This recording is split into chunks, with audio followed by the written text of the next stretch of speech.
Hi there everyone, I'm Martin Tyler.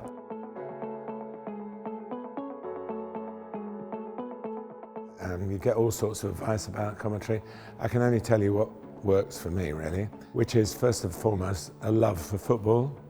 Not, I really like football, not, I go to games once in a while and I would like to be a commentator.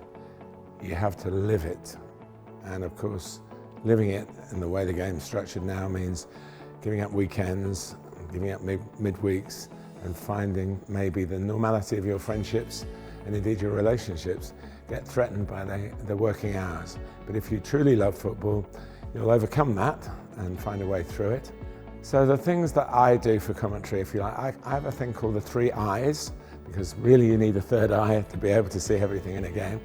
But it's I, the letter, and identification is the most important thing. You have to be able to identify the players. Now it's a lot easier now because most of the games are on TV. If not, they're on YouTube, and you can find all sorts of individual profiles on players.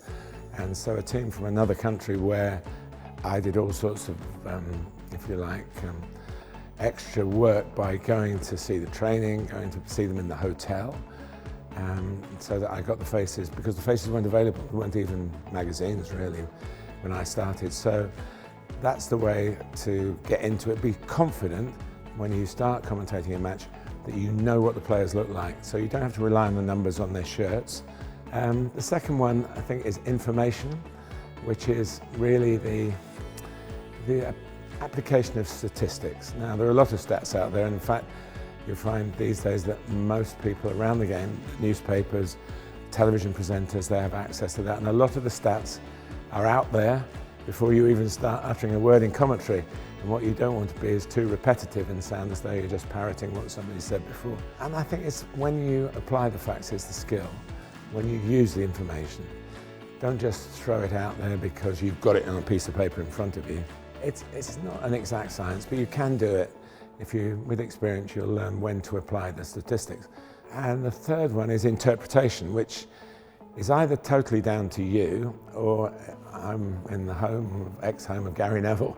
I had Gary's interpretive skills, so from that point of view, it was over to you, but you want to be able to contribute to that as well. It's not like I talk about this, he talks about that. You really want to be able to, so even if you're not the one who feels confident about saying, well, hang on a minute, they've changed from 3 at the back to a back 4, if he hasn't recognised it, you can throw, have they changed to the different defensive system? You bring them in like that. So the interpretation is part of the whole package really. So those are, I guess, the tips. They're not rules of the game, they're not laws, but they've worked pretty well for me. And even in my dotage now, I still prepare every game with those principles in mind. Good luck with whatever you do.